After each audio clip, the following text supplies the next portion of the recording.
नमस्कार, अग्निपथ देख रहे हैं आप और मैं हूं आपके साथ राखी। ऑपरेशन सिंदूर में भारत के 6 शहीद जवानों के नाम सार्वजनिक करने के बाद विवाद हो गया है। कांग्रेस ने सरकार पर शहीदों के नाम छिपाने का आरोप लगाया है। कांग्रेस नेता पवन खेड़ा ने कहा कि सरकार ने इन जवानों की शहादत 1 साल तक सार्वजनिक नहीं की। उन्हें वो सम्मान नहीं मिला जिसके वे हकदार थे। उन्होंने रक्षा मंत्री राजनाथ सिंह के संसद में दिए गए एक बयान का वीडियो शेयर किया। इसमें राजनाथ सिंह ने एक सवाल के जवाब में कहा था कि ऑपरेशन सिंदूर में किसी को नुकसान नहीं पहुंचा। कांग्रेस का आरोप है कि या तो रक्षा मंत्री को उस समय 6 जवानों की शहादत की जानकारी नहीं थी या फिर उन्होंने संसद को गुमराह किया। दोनों ही स्थितियां गंभीर हैं। इन आरोपों के बीच रक्षा मंत्रालय ने कहा है कि राजनाथ सिंह के संसद में दिए गए बयान को गलत तरीके से पेश किया जा रहा है। मंत्रालय ने कहा है कि 11 मई 2025 को हुई आधिकारिक प्रेस कॉन्फ्रेंस में तत्कालीन सैन्य अभियान महानिदेशक ने इन 6 जवानों को श्रद्धांजलि दी थी और इसके बाद 14 अगस्त 2025 की एक प्रेस विज्ञप्ति में भी उन्हें वीरता पुरस्कार दिए जाने की जानकारी सार्वजनिक की गई थी। भारतीय सेना के आधिकारिक सोशल मीडिया प्लेटफॉर्म पर भी शहीदों को तुरंत श्रद्धांजलि दी गई थी। 8 अक्टूबर 2025 को वायुसेना प्रमुख ने वायुसेना के शहीद सार्जेंट के परिजन को सम्मानित किया था।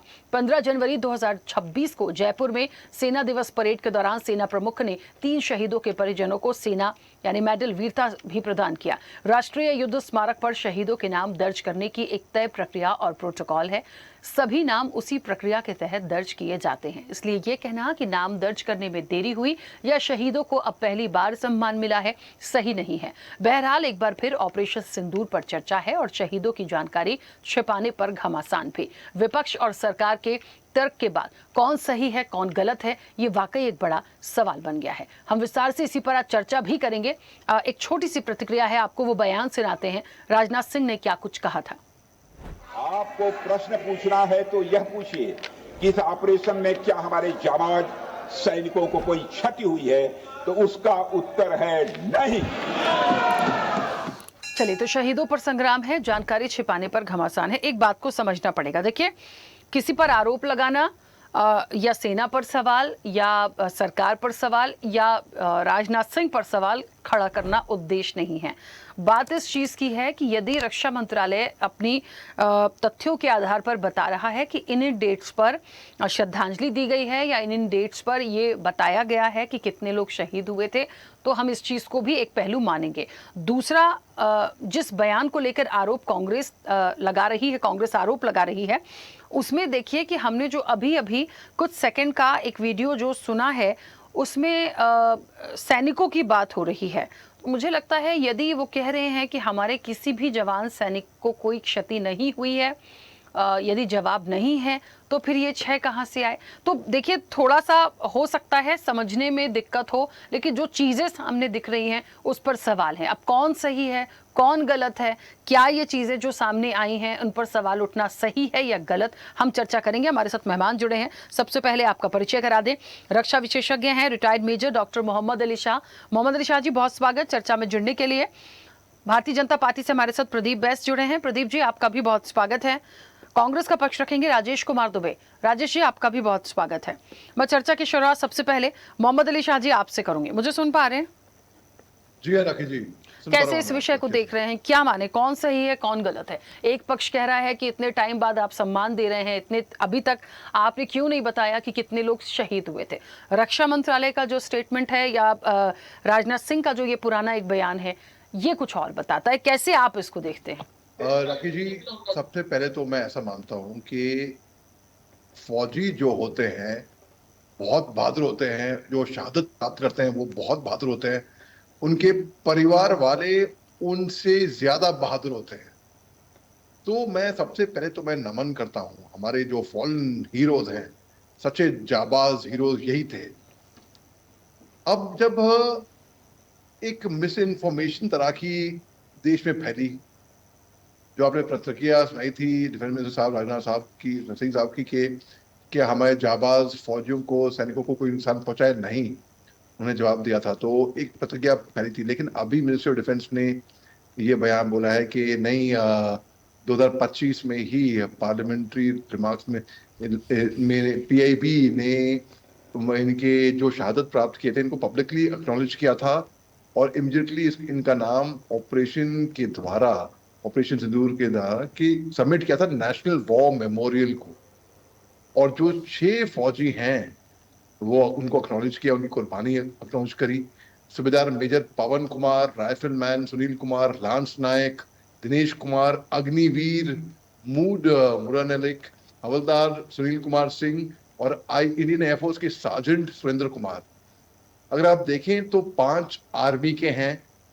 सार्जेंट इंडियन एयरफोर्स के सुरेंद्र कुमार वो एयरफोर्स के हैं, और जो सार्जेंट हैं वो पायलट नहीं होते टेक्निकली। सार्जेंट जो होते हैं वो सपोर्ट के लिए होते हैं, वो जहाज नहीं उड़ाते हैं। इसमें कई सारी चीजें भी आई। मैं ऐसा मानता हूं कि फौजियों की कुर्बानी को पॉलिटिक्स से ऊपर है, फौज पॉलिटिक्स से ऊपर है, और फौजियों की कुर्बानी हमेशा एक्नॉलेज करनी चाहिए है इमीडिएटली, स्ट्रेट अवे। तो मैंने इतना फॉलो नहीं किया, मैं जानता नहीं कि फौजियों की कुर्बानियां उस टाइम पे एक्नॉलेज हुई कि नहीं हुई। अभी क्लैरिफिकेशन दे रही है सरकार कि भाई डिफेंस मिनिस्ट्री तरफ से एक क्लैरिफिकेशन भी आया है, पीआईबी ने क्लैरिफाई किया है।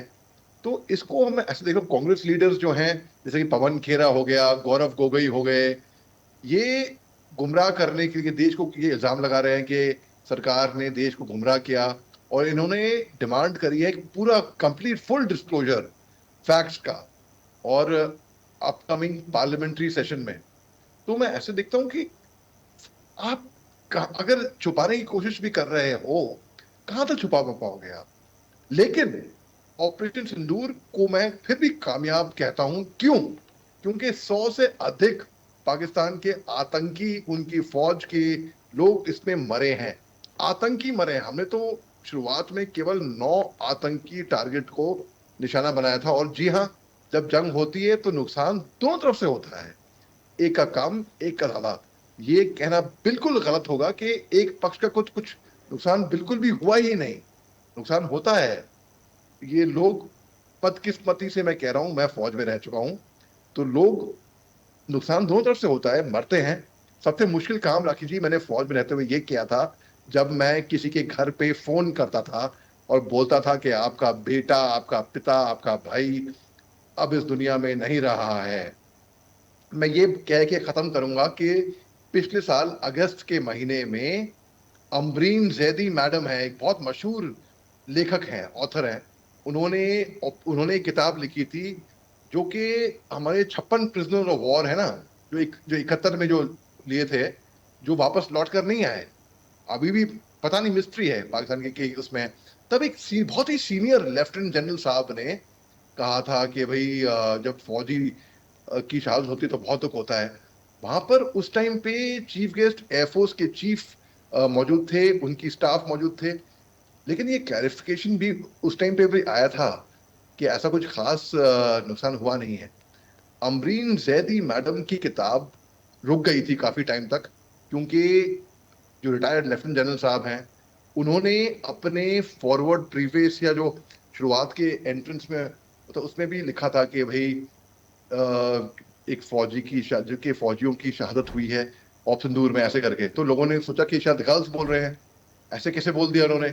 तो अमरीन जैदी मैडम इनको काफी खाक छानी इन्होंने अपनी किताब को रीपब्लिश करने के लिए। लेकिन अल्टीमेटली मैं ये कहूंगा राखी जी कि फौजी की शहादत सस्ते में नहीं होती, हमेशा इनको नमन है, और फौजी ही इस देश की शान, बान, आन सब कुछ है। फौज है तो देश है जी। ठीक है राजेश जी, मुझे सुन पा रहे हैं? जी राखी जी। राजेश जी, बहुत ऐसा कोई कहते हैं ना कि उलझा हुआ सवाल है ही नहीं, बहुत सुलझा हुआ है। क्यों सुलझा हुआ है?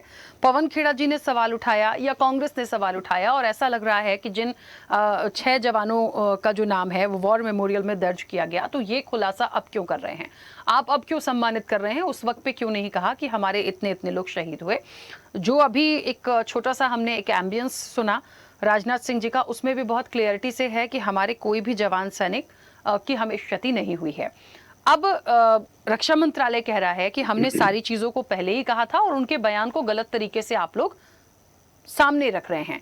अब आप लोगों में कौन सच्चा कौन झूठा, एक तो ये सवाल हो गया। दूसरा ये भी है, अमूमन ये बात कई दिनों से आ रही है, मुझे नहीं लग रहा था कि इस पर चर्चा पे जाएं, लेकिन जब राजनीतिक रूप से सवाल आए और इस तरह की बात आने लगी तब चर्चा करना जरूरी हो गया, क्योंकि कभी भी इस तरीके से सवाल उठाना या कोई, तो मैं बहुत क्लियर जानना चाहती हूं कि रक्षा मंत्रालय के स्टेटमेंट के बावजूद क्या सेटिस्फाइड है उनके आंसर से, या किस बिना पे आपको ऐसा लग रहा है कि सच में कोई गलती सरकार ने की है, या उनको छुपाने से मिलता क्या?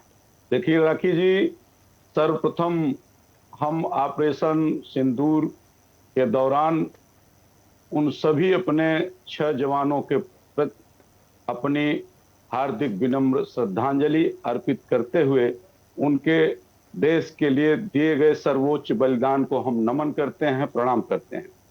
अब हम आपके विषय पर आते हैं।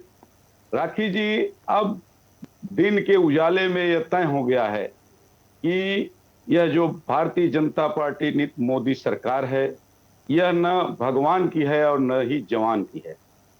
यह लूट और झूठ पर टिकी हुई सरकार है और इसके अब दिन लदते दिख रहे हैं। आपने स्वतः भी हम सही बोल रहे हैं या सरकार सही बोल रही है, अभी आपने अपने इस प्रस्तावना में इस देश के रक्षा मंत्री जी को सदन में बोलते हुए सुनाया।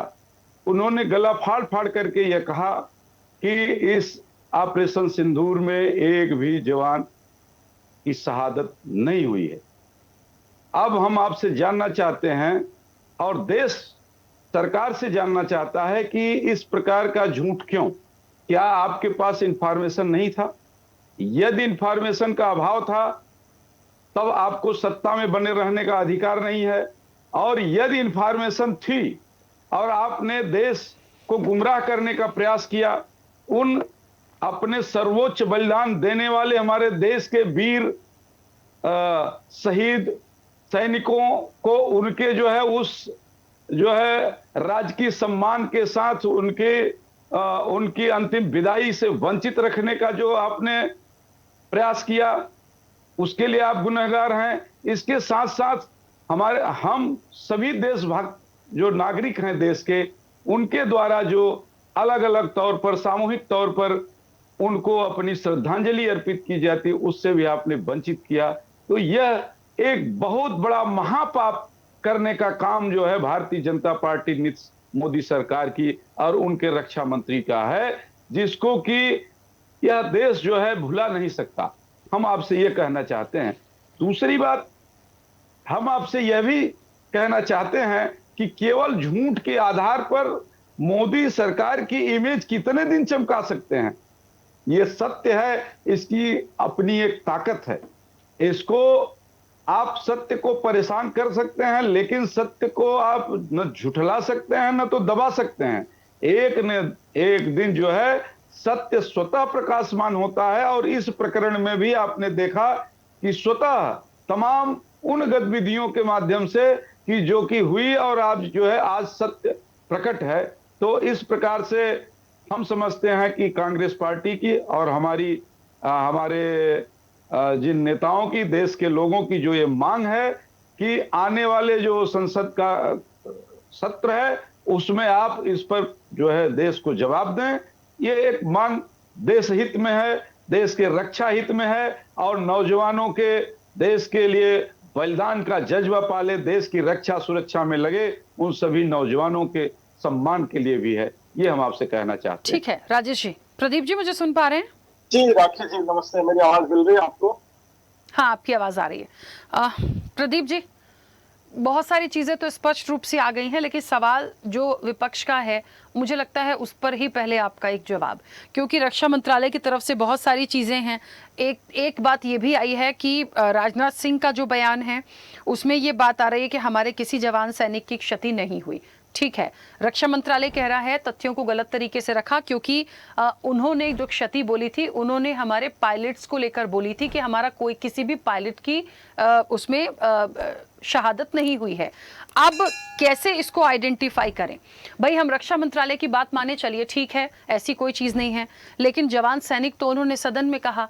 तो फिर मुझे ये बताइए कि कैसे इसकी क्लियरिटी दे, क्योंकि विपक्ष का तो काम है, देखिए उनको कोई भी ऐसा मुद्दा मिलेगा या उनको सवाल उठाना उनका अधिकार है। अब जवाब तो क्योंकि देना पड़ेगा सरकार। राखी जी नमस्कार, दर्शकों को नमस्ते और साथी वक्ताओं को नमस्कार। राखी जी, इसके पहले कि मैं आपको कुछ इस पे जो प्रश्न है उसको लेकर के तो मैं एक डिफरेंस या एक अपना पॉइंट ऑफ व्यू प्रस्तुत करूं या अपनी पार्टी अपनी सरकार का व्यू प्रस्तुत करूं, मैं थोड़ा सा बैकग्राउंड बताना जरूर चाहूंगा। शायद ये थोड़ा सा आउट ऑफ कंटेक्स्ट होगा, लेकिन इससे बात बड़ी अच्छी तरीके से समझ में आएगी। हमने देखा है, हम हिंदुस्तान के लोग जो है ना, हम कहीं भी रहे, हम लोग जो है चाय की टपरी पे जाते हैं, बातचीत करते हैं। जैसे कभी प्रसिद्ध होता है कि भाई जेसीबी की कहीं कुछ काम हो रहा हो तो लोग खड़े हो जाते हैं देखने के लिए, ठीक है।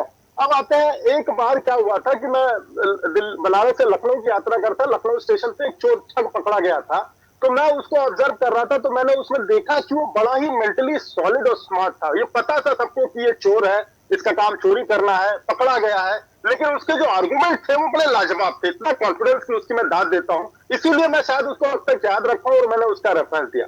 कहने का मतलब यह है कि आदमी जब मूलतः गलत होता है या उसके पास कोई लॉजिक नहीं होती है, तो वो कुछ ऐसी बातें कहता है, ऐसे तर्क करता है, कुछ ऐसे अपॉर्चुनिटी खोजता है कि उसको स्टांस में बने रहने का मौका मिले।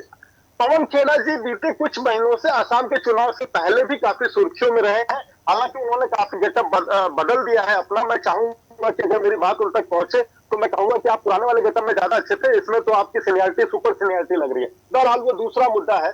पवन खेड़ा जी का ये जो बयान है, रक्षा मंत्रालय का जो बयान है और राजनाथ सिंह का जो बयान है, अपने आप में सेल्फ एक्सप्लेनेटरी है। पता नहीं क्यों ये लोग ऐसा करते हैं। ये 55 वर्षों तक शासन में रहे हैं, सरकार में रहे, इन्हें सारे प्रोटोकॉल्स पता है कि रक्षा मंत्रालय कैसा कहता है। एक बार की मैं आपको बात बताऊं कि सरकार ने जो प्रोफेशनल है, हमारी सेना प्रोफेशनल सेना है, अब हम उसको फ्रीडम देते हैं और हम उससे ये बोलते हैं कि it is completely your call. यानी वो जनरल या जो कैप्टन मैदान में है या जो व्यक्ति वो जो नेतृत्व करता फौजी सैनिक है वहां पे, हम उस पर भरोसा करते हैं। हम आपको पूरी छूट देते हैं कि आप अपना निर्णय लीजिए। यही तो लोकतंत्र की खूबसूरती है कि जो जिसका एक्सपर्ट है उसको अपनी एक्सपर्टी डोमेन में एम्प्लॉय करने का अवसर मिलने, ऐसा ही होता है।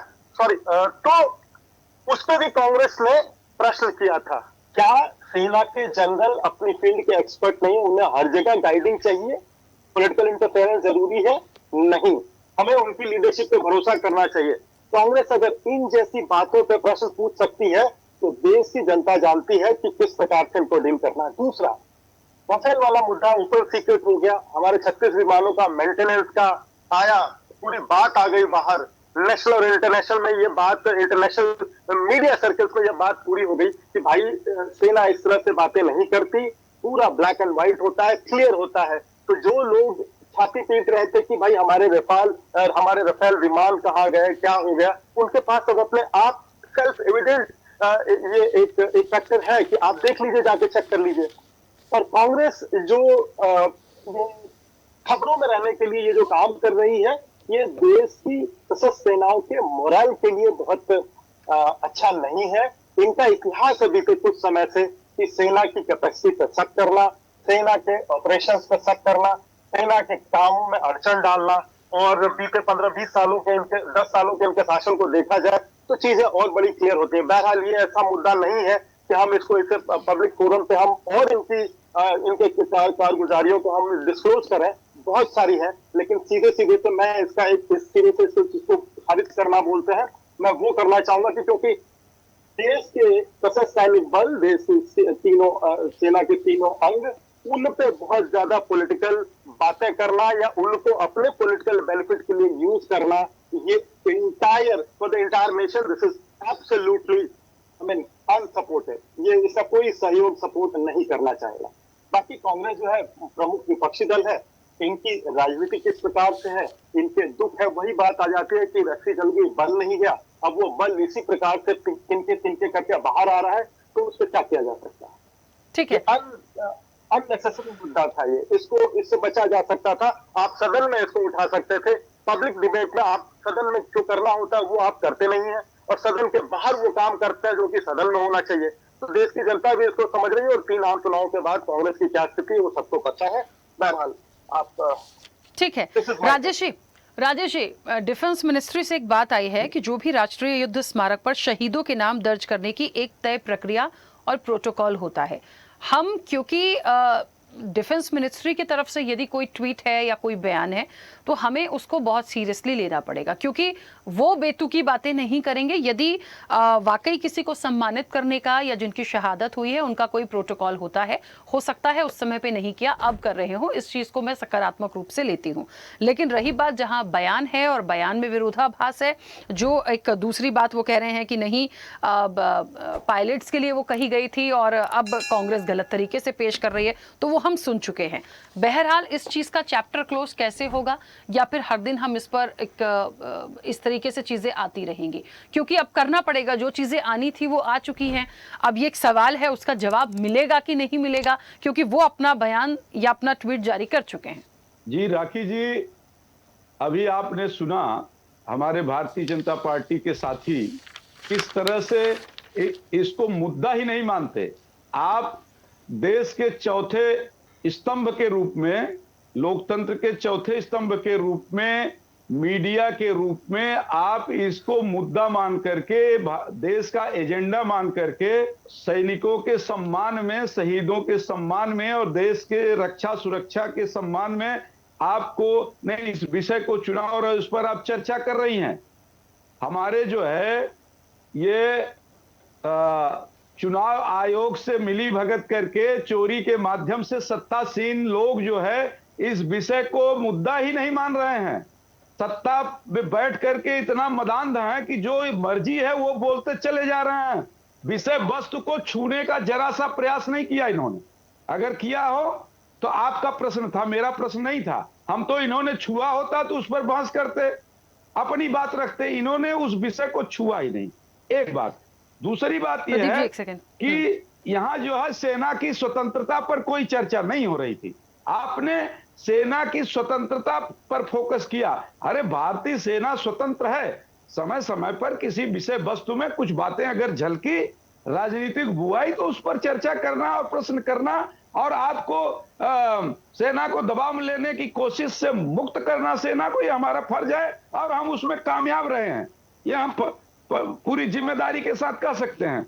लेकिन देश यह जानना चाहता है कि यह 6 जवानों की शहादत के बारे में देश के रक्षा मंत्री जी ने लोकतंत्र के पवित्र मंदिर जो है अपने संसद भवन में देश के सामने झूठ क्यों बोला, इस पर आपकी क्या सफाई है? आप नहीं बोल पा रहे हैं। जहां तक आपने कहा कि एक तय प्रक्रिया है और उस तय प्रक्रिया के माध्यम से शहीदों को जो है स्थापित किया जाता है और उनको सम्मान दिया जाता है, उसी तय प्रक्रिया ने इसका रहस्योद्घाटन किया, जिस पर जो है देश को गुमराह करने का प्रयास हमारी जो है मोदी सरकार और उसके रक्षा मंत्री जी देश के पवित्र सदन में खड़े होकर के कर रहे थे। और स्पष्ट तौर पर उन्होंने सेना के जवान शब्द का उपयोग किया था। सेना के जवान शब्द का उपयोग करते हुए जिस तरह से कहा था, उस पर से पर्दा जो है वो तय प्रक्रिया जो सेना की है, जिसकी प्रक्रिया स्वतंत्रता के बाद देश चलाने का अवसर जब हमें मिला, उस प्रक्रिया की स्थापना हमने किया था। उसी प्रक्रिया ने इस जो है इनके झूठ पर से पर्दा उठाने का काम किया है। ठीक है और राजेश जी, इसलिए इनकी अगर गलती है तो इनको देश के से माफी मांगना चाहिए और देश के सेना से माफी मांगना चाहिए। ये ठीक है, चलिए क्योंकि समय की सीमा है। हाँ प्रदीप जी, जल्दी से आंसर कीजिएगा, कुछ कहना चाह रहे हैं? देखिए राखी जी, कांग्रेस के नेतागण जो भी अपना नैरेटिव सेट करने का प्रयास करते हैं, वो पता नहीं क्यों दुश्मन देश को बड़ा फायदा करता है। अब तो पवन खेड़ा जी भी सदन में पहुंच गए हैं। क्या उनका विवेक उनको इस बात की इजाजत नहीं दे रहा था कि वो भी सदन में पहुंच के ये सवाल उठा सके? पब्लिक डोमेन में क्यों उठाया उन्होंने? क्या पर्पस क्या था? कि कहां से नैरेटिव, ये कहां से वो कठपुतली वाले तार खींचे गए थे? पाकिस्तान से जब से ऑपरेशन सिंदूर चल रहा था तो इनके दिए हुए बयानों को, राहुल जी के दिए हुए बयानों को वो कोट करते थे और वो अपने अंतर्राष्ट्रीय मंचों पे उसका प्रयोग करते थे। आखिर क्या बात है?